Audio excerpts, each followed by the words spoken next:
Hay un hecho y en el medio muchas interpretaciones.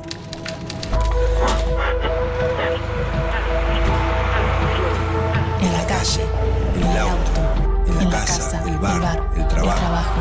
Hay distintos puntos de vista en el medio de tanta información. Ahí estamos nosotros, en el medio del ruido.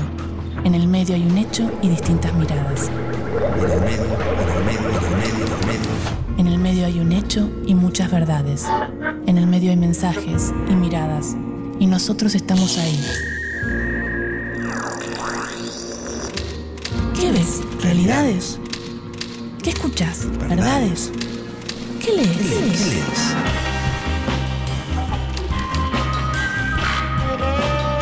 En el medio de las noticias, en el medio de la vida, en el medio de la verdad, en el medio estamos nosotros, aturdidos, confundidos. Ahí estamos nosotros, en el medio de los medios.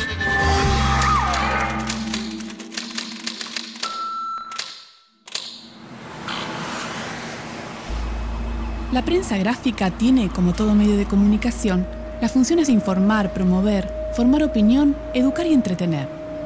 Muchos de los periódicos rivalizan en diferentes posturas políticas o ideológicas. Pero lo más interesante es que todos se autocalifican como medios independientes y que buscan la objetividad como principal virtud. Pero la responsabilidad de un medio como un diario, ¿es la de ser independiente y objetivo o la de hacerse responsable por su visión del mundo, ser riguroso en lo que comunica? Quiero entender cómo funciona este medio. Quiero experimentar cómo trabaja un diario de circulación masiva. ¿Cómo se construye la noticia? ¿Lo que leemos es la realidad o una parte de ella? ¿Cuán objetivos son los medios gráficos? Alfredo. Hola. ¿Cómo estás? Bien, todo bien. Quería entender cómo se hace un diario. Bueno, dale.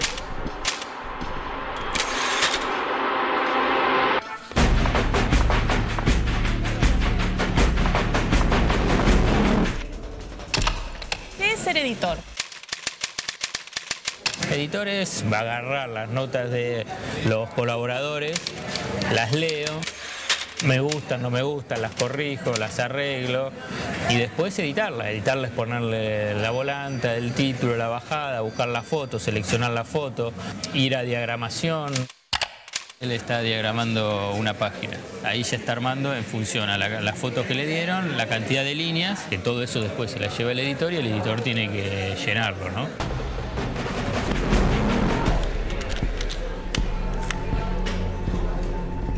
Entonces en el diario, según me contó Alfredo, hay distintos roles.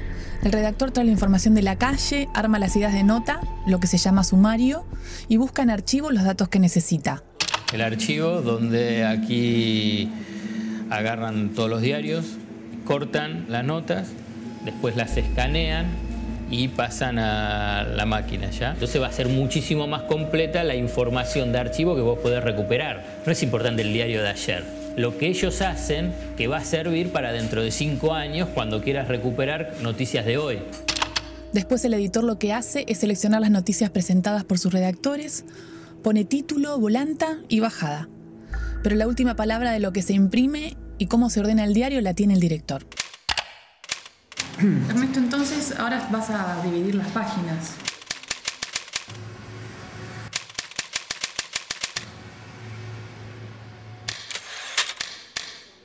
Nosotros tenemos una estructura que es la de el tema de tapa se despliega en la página siguiente, o sea, abre el diario con el tema de tapa. Es agradable para el lector porque vos abrís el diario y te encontrás con la noticia más importante, o por lo menos la que el diario puso en la tapa. Es muy complicado para nosotros. Vos a veces sabés cuál es la noticia de tapa, a veces no sabés. Entonces cuando te cambia la noticia, tenés que enviar todo el diario a la hora que te enterás de la noticia. Eso es el problema. ¿Cuán objetivos son los medios gráficos? Solo el 25% de los argentinos se informa a través de los periódicos. La tirada de los diarios más importantes va desde los 150.000 hasta los 350.000 ejemplares por día. Pero sus portales digitales reciben alrededor de 8 millones de visitas mensuales. Dicen los más expertos que el diario en relación a los otros medios es mucho menos volátil, fija las informaciones y en todo caso alguna razón tiene. Me parece que lo escrito queda para la historia. Para aquel que tiene un cierto nivel de estudios o cultural, la palabra escrita es más valiosa porque tiene reflexión, porque tiene espacio de tiempo, que la espontaneidad de un movilero o de alguien que está contando en televisión sobre la marcha o una cosa que está ocurriendo. La palabra hablada, aquella cosa que se la lleva el viento, y parecería que la palabra impresa no. Yo creo que se la lleva el viento igual. Los diarios siguen siendo, me parece, en todo el mundo, un medio de comunicación, el menos frecuentado de todos, pero el que echa anclas a los relatos que después toman los medios audiovisuales. Tiene la ventaja de ser el medio más antiguo, ¿no? El medio más tradicional, el medio histórico. Pero ¿cómo fueron los orígenes de la prensa gráfica? ¿Cuándo empezó todo? Año 300 a.C., antigua Roma. Aparecen escritas en tablillas de mármol las primeras leyes y con ellas llegan las noticias sobre la sociedad, los sucesos y comentarios. Año 413 después de Cristo. Los chinos dan a conocer algunos hechos importantes bajo el nombre de noticias mezcladas. Siglo XV. Todo se acelera cuando Gutenberg, un herrero alemán, inventa la imprenta. El primer libro impreso fue la Biblia, en un momento donde se dirimía quién estaba primero, si Dios o el ser humano. En 1702 aparece en Inglaterra el Daily Courant, que fue el primer periódico que salía todos los días, o sea, el primer diario. Siglo XVIII. Los líderes políticos toman conciencia de la influencia de la prensa sobre la visión de la realidad de la población y surgen muchos periódicos representando distintos pensamientos ideológicos. Siglo XIX. Émile Girardin, quien funda la Presse, es considerado el inventor de la prensa periódica moderna, pero también es quien convierte la noticia en una mercancía. La suscripción de 40 francos no cubre el costo del diario, la diferencia es pagada con los primeros anuncios publicitarios. Girardin es el primer empresario mediático y representa la primera unión entre periodismo y capitalismo, iniciando la prensa industrial al fundar el periodismo de información y popular. Argentina, 1810. Nace el primer diario, La Gaceta de Buenos Aires, escrito por Mariano Moreno para publicitar las acciones de la primera junta. En él colaboraron Manuel Belgrano y Juan José Castelli. Durante este siglo, ya en la época de Rosas, surgen los primeros diarios opositores y oficialistas. 1869. Aparece La Prensa, fundado por José Cepaz, vocero de los sectores conservadores y difusor del liberalismo económico. 1870. El expresidente Bartolomé Mitre funda La Nación, de inclinación conservadora.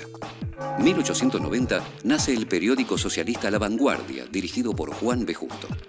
1913. Natalio Botana revoluciona el periodismo con la creación del diario Crítica, un periódico para el trabajador de la clase media argentina todavía en formación. 1945. El periodista Roberto Jorge Noble, ex integrante del Partido Socialista en los 20, funda Clarín. 1963. Aparece el diario vespertino Crónica, de tendencia peronista. Su lema es Firme junto al pueblo. 1971. Durante el golpe de Estado de Agustín Lanusse, surge un diario que critica las acciones de la dictadura militar y relata hechos que otros diarios no imprimen, La Opinión. 1987. Junto con la democracia nace Página 12. Su fundador, Jorge Lanata, declara: pensábamos que este país necesitaba un medio pluralista con un único compromiso con la democracia y los derechos humanos.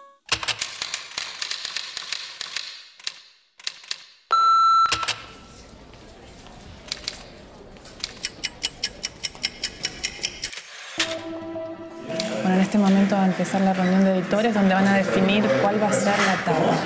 Voy a tener una nota de Perú que se la puedo dar hoy o mañana, que es de los 3 años de Alan García. Detuvieron a una remisera.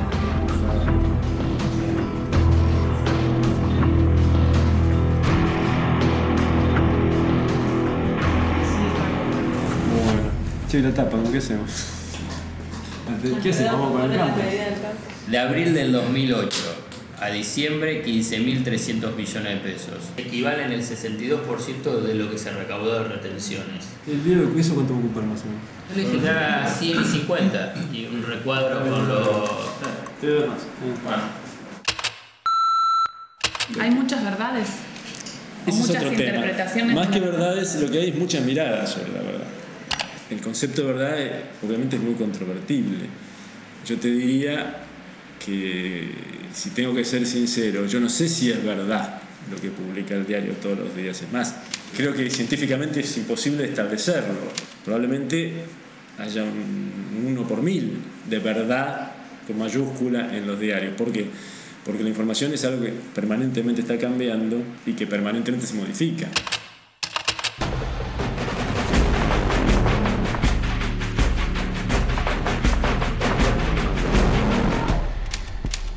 Esta idea de que el periodismo es objetivo creo que es una buena invención del periodismo. Creo que el periodismo hizo eso para atraer al lector, al consumidor. En aquel momento era lector. Hoy es un audiovisual, el fenómeno es digital, etc. La atracción de que todo lo que vamos a leer es aséptico, no tiene carnadura, ni sangre, ni intencionalidad. Todavía no se terminó de romper el mito de la objetividad. Todavía se encuentra gente que cree que los medios deben ser objetivos, cuando no lo son y no lo pueden ser. La objetividad es inalcanzable, pero se puede tender hacia ella. Y digo que es inalcanzable porque en toda la tarea del periodista hay una gran dosis de subjetividad.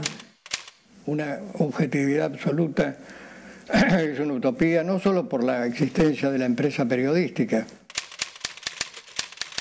que tiene sus intereses, sino porque es muy difícil encontrar a alguien que consiga ser neutral frente a lo que sucede.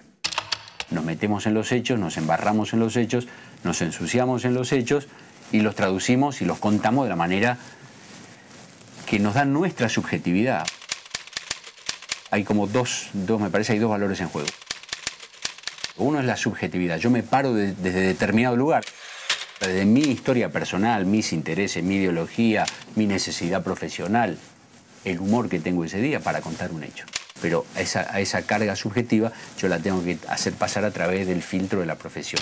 El periodista, cuando informa, debe tender a la imparcialidad. No debe ser parcial. No debe tener la camiseta de nadie. El periodismo es rigurosidad. Yo creo que quiero que mis periodistas sean rigurosos, que contrasten la noticia, que busquen información, que estén convencidos de que la información que van a dar al día siguiente nadie la va a poder desmentir.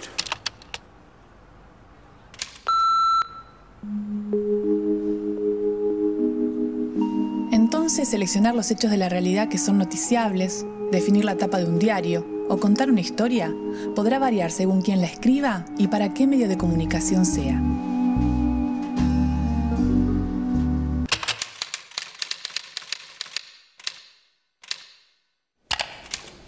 Cuando el pueblo es soberano, es decente que el soberano sepa leer.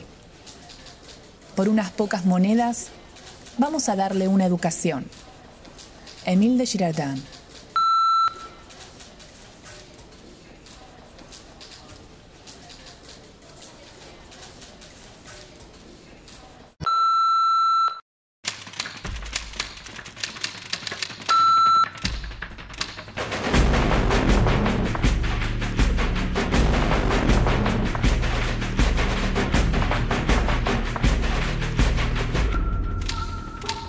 El primer diseño del diario ya está.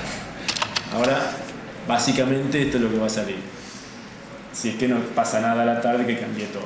¿Y eso puede pasar hoy? Eso puede llegar a pasar hoy. Es más difícil, pero puede llegar a pasar. Última noticia. ¿Cuál es la rotativa? Le dijeron a Sebastián que por ahí hay un anuncio en la reunión de Cristina con todos los... ¿Pero eso sería tapa? Depende de qué anuncio. Los concretos del presidente Fernando de la Rúa, y que allí sí, obviamente, el poder llegaba tal como a disolver el ministerio, fusionar.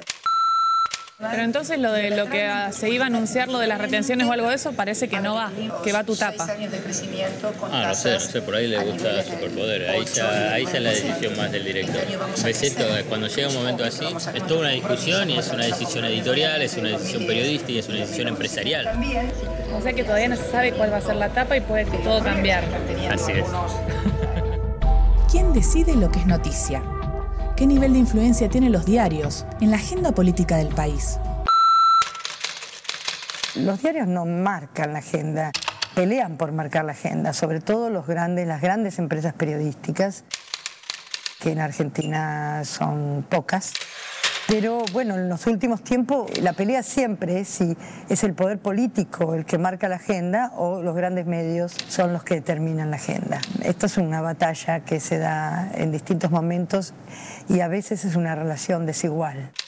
La agenda del periodismo se compone de intenciones de la empresa periodística en un 50% y el otro 50% del interés real del público. Y ahí sale lo que vemos publicado, ¿no? Buena parte de la agenda de los medios electrónicos, por lo menos hasta que promedia la tarde del día, está informada y orientada por lo que dijeron los diarios a la mañana. Nosotros hablamos por los medios. La gente no habla de sus pormenores individuales. El tema es aquello que se dijo en la radio o que salió en el diario.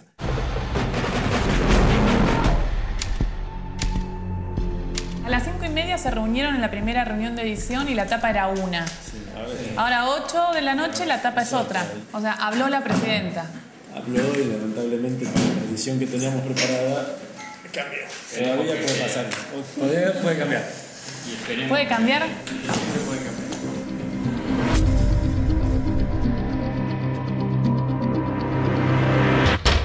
Creo que la función del diario debería ser, más que reproducir las noticias de los noticieros de televisión, debían reformularse como productores de sentido de investigaciones y de interpretaciones de la realidad, que está vedado por la velocidad de las técnicas audiovisuales. Que lo fundamental es que los diarios informen, es que yo, a partir de ponerme en contacto con ese documento y ir de adelante para atrás o de atrás para adelante, tenga aproximadamente una visión de lo que está ocurriendo a mi alrededor, ¿no? El rol del diario sigue siendo informar a la gente y formando su opinión, pero esto no quiere decir que la gente compre lo que el diario piensa. Periódicos pudieron derribar gobiernos, levantar personalidades. Esto fue la función de la prensa de papel, digamos, desde el siglo XIX hasta el siglo XXI, hasta comienzos del siglo XXI. Los diarios, entonces, instalan nuevos líderes de opinión y generan climas. En Argentina, uno de los diarios precursores en esto fue el diario Crítica. El diario Crítica nace en 1913 para distinguirse entre los periódicos de su época. La Nación, la prensa y la razón estaban muy entrelazados con los políticos. Crítica parecía llegar para romper los moldes tradicionales. Sin embargo, cambió las formas, pero no el fondo. Moderno, masivo y financiado a través de publicidades. Fue el primer diario argentino en cubrir eventos deportivos y hechos policiales de manera sensacionalista. Entre 1922 y 1941 vendió más de 300.000 ejemplares por día, con ediciones a todo color y campañas de bien público. Tenía las mejores plumas: Roberto Art, Jorge Luis Borges, los hermanos Enrique y Raúl González Tuñón, Nicolás Olivari, Homero Mansi, entre muchos otros grandes. Crítica fue tan contradictoria como lo fue su director, el uruguayo Natalio Botana. En sus comienzos, se opuso al ascenso del fascismo en Europa y apoyó a los republicanos españoles.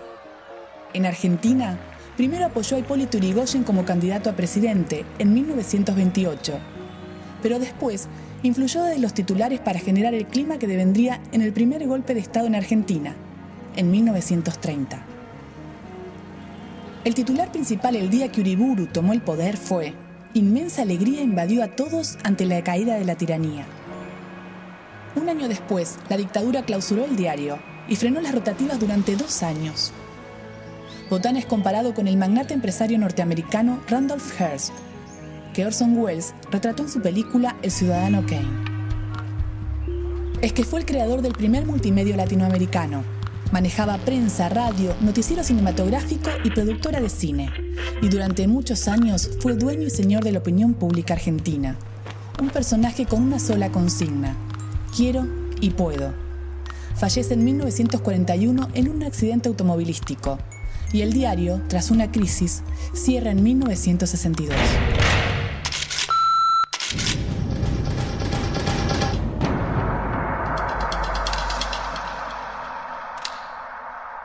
La discusión de la tapa. Rápidamente.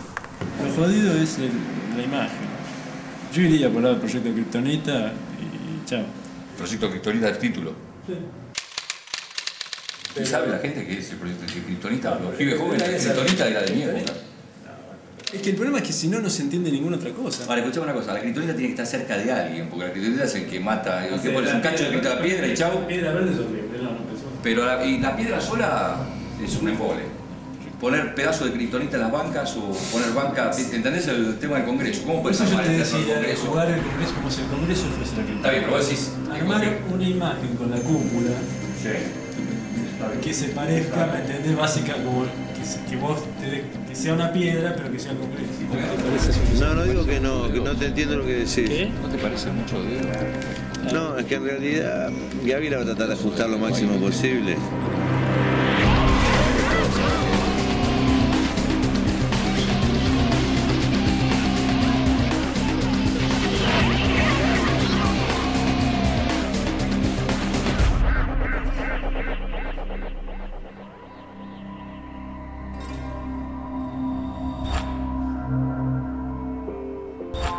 El ejercicio de desarmar una noticia y analizar sus partes nos permite preguntarnos y entender su construcción.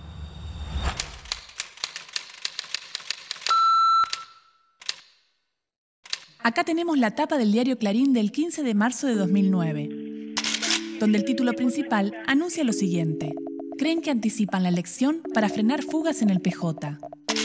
En la volanta, que es este pequeño texto arriba del titular, cuya función es introducirnos en el tema o compartir información con el titular principal, dice: equilibrio entre los que están a favor y en contra del adelanto electoral. Sin embargo, este tema no es lo que se privilegia en la nota. No se desarrollan distintas opiniones frente a la noticia que se van a adelantar las elecciones, sino que se propone un clima de sospechas en torno al tema. Y eso es una decisión editorial. Cuando pasamos a la bajada o copete, que es una ampliación del titular con datos precisos, se lee: la gente opina que es para tapar los problemas de inseguridad y del campo. Acá me voy a detener un poco. ¿Quién es la gente? No aclara, pero lo que se lee es un concepto general y despersonalizado. No se refiere a nadie en particular, se refiere a la gente. Y así construye una idea de un todos, del que todos y al mismo tiempo nadie forma parte. Esta es la gran construcción mediática de los años 90. Conceptos generalizadores que no se refieren a nada o que vacían de sentido a las palabras que significan otras cosas.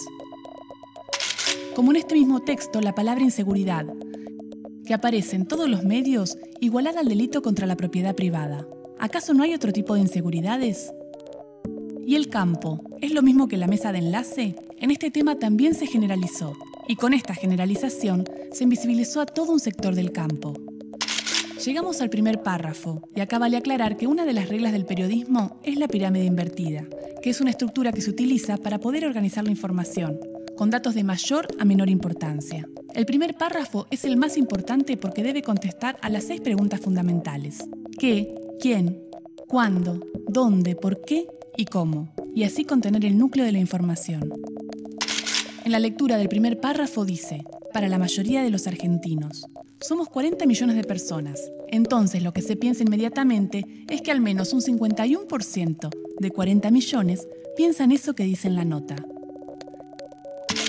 En el segundo párrafo se aclara que fue una encuesta realizada sobre 1.350 casos. Es decir, ahí aparece el quién.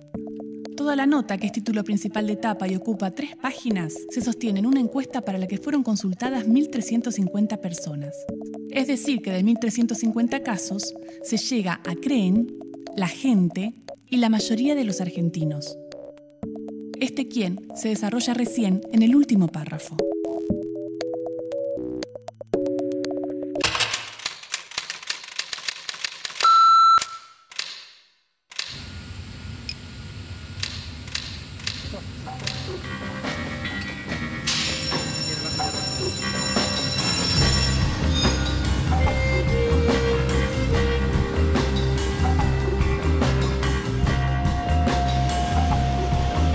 Si nadie tiene la verdad, sino que hay muchas interpretaciones, ¿cómo hace el lector para entender los mensajes? ¿Cómo discriminamos lo que es información de lo que es una opinión? Lo que le recomiendo al espectador es que sepa de qué marca es la información que consume. Así como hay jeans de diferentes marcas y jabones en polvo de diferentes marcas, también hay información de diferentes marcas. Y entonces es fundamental que cuando uno se informa, sepa a través de qué fuente se informa y qué intereses rodean a esa fuente.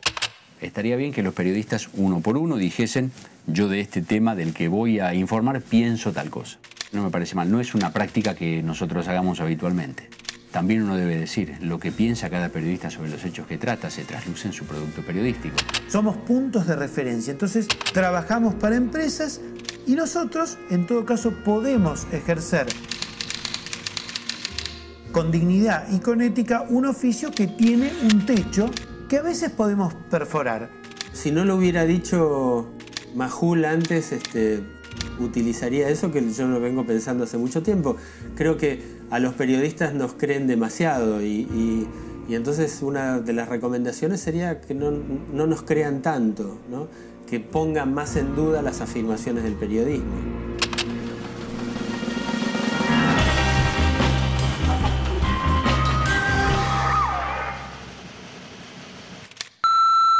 Esto que acabas de ver es solo un programa de televisión.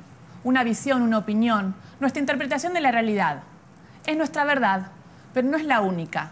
Hay diferentes miradas sobre los hechos. Nosotros te mostramos lo que creemos es un diario y para qué sirve. Seleccionamos imágenes, opiniones y cómo te lo contamos. Como lo hacen los medios, que de un hecho construyen la noticia. Los medios de comunicación eligen qué contarte y son responsables de lo que dicen. Como nosotros, somos los responsables de lo que dijimos en este programa.